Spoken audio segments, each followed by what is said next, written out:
Guys আসসালামু আলাইকুম, welcome back to my new video. আজকের পর্বে আমি আপনার সাথে খুবই মজাদার এবং ঝটপট একটা নাস্তার রেসিপি শেয়ার করব। 5 মিনিটে এরকম মজাদার একটা নাস্তা তৈরি করে ফেলতে পারবেন। তো কিভাবে তৈরি করলাম সেটার রেসিপিটাই আজকে শেয়ার করব। তো কথা না বাড়িয়ে চলুন রেসিপিটি শুরু করা যাক।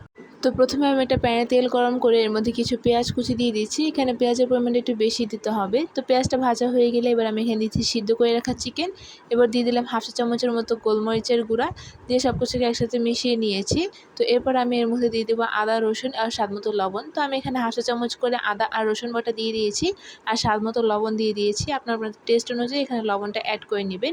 এবার সব কিছুকে আবারও খুব ভালোভাবে ভেজে নিচ্ছি। তো এরপর আমি কিছু কাঁচামরিচ কুচি দিয়ে দিলাম।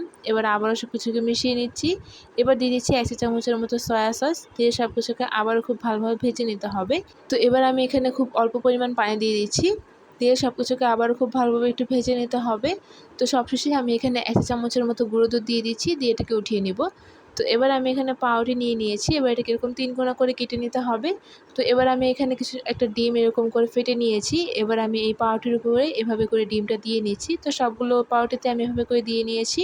তো এবার যে চিকেনের একটা পুরটা তৈরি করেছিলাম সেটা এভাবে করে উপর থেকে দিয়ে দিচ্ছি। এবার চুলায় প্যান গরম করে তাতে কিছুটা তেল নিয়ে নিয়েছি। তো এবার আমি এই স্যান্ডউইচটাকে এইভাবে করে ডিমের মধ্যে একটু কোট করে নিচ্ছি, দেন আমি এটাকে তেলের মধ্যে দিয়ে দিব।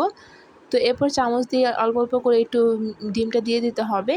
তো এরপর আমি এটাকে উপর থেকে তেল ছড়িয়ে দিচ্ছি।